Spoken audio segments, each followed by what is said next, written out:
Gifty, a 41-year-old physically challenged woman, is one of the many disabled persons who were celebrated during a derby at the forecourts of the State House to mark the International Day for Persons with Disabilities.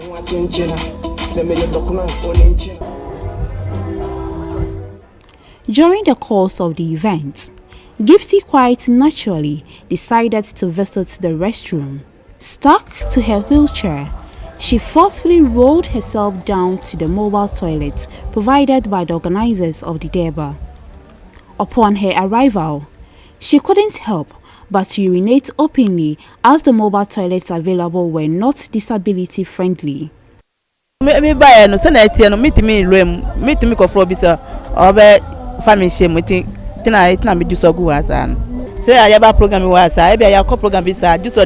Ana mi pese mi pupu sa no na jiso yakope baby ti say rebi mu no wa yes asana eya etie we no mu ye no mu wie se o which ye dia ba koklapo na wo mu a itimi ba ye no a mapia ho na me de alwem na makoju so. It is so sad to see this lady who is physically challenged urinating on the floor just in between these mobile washrooms. This is because even today, which is the International Day for Persons with Disability, the event organizers failed to provide them with washrooms which is accessible to them. This is not the only situation. Persons with disability continue to have challenge with accessibility. Considering the number of PWDs gracing the event, it was no surprise the situation was not peculiar to Gifty. 52-year-old George Akotote, who became paralyzed in both legs after an injection from an alleged quack, also had to struggle accessing the toilets. Well, it's not accessible. When we look at me, for example, I can enter, but I have colleagues that cannot enter the place. So I think something should have been done about it. Somebody with a wheelchair cannot easily go there without somebody assisting him or her. The steps should be made in such a way that it should be in a gradual process so that you can easily get on to it without problem. Mutala Mohammed had to practically raise himself with the support of his wheelchair so he could urinate at the entrance of the toilets. The reason why I'm still there till now is the moment I went there and I reached there and I opened the door, I was thinking, so how can I access this place?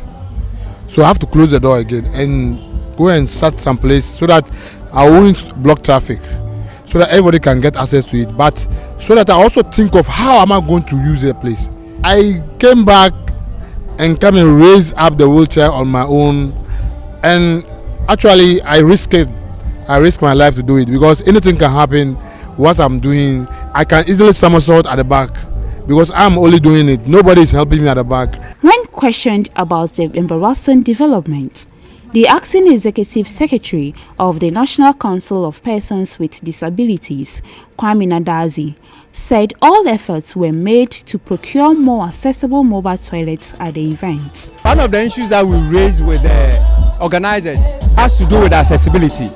So I remember when they brought the mobile toilets, we inquired from them whether they are accessible. But what they told us was that, to be frank, they don't have accessible mobile toilets. So that is why the condition, in terms of accessibility, there was nothing like accessibility in the mobile toilet. We apologize for that, but these are some of the challenges that we have. Persons with disabilities in Ghana still face numerous challenges with accessing public areas. People look at you and they are like, you can't sweep. Coming to rent a compound, a house, you have to be able to sweep. Since you cannot sweep, we cannot accommodate you. Still, if you want to come in, then by force, you have to come with somebody who will be sweeping for you. Apart from that, even boarding, trotro, or car to work is also another problem, or even to school is also another problem, because the perception is that, especially early in the morning, if a driver is picking a disabled person, it is a bad luck. That is the perception that people have, and for that matter, they don't want to pick. 3 months ago, it was bad. There is this driver that I used to pick in the morning. So he saw me coming from afar. Then he beckoned me that, oh, come and let's go. There were 5 men, gentlemen in the car. The moment they saw me coming as a disabled person, then they alighted from the car. And until duty bearers address this problem, many PWDs will continue to face embarrassing situations like this.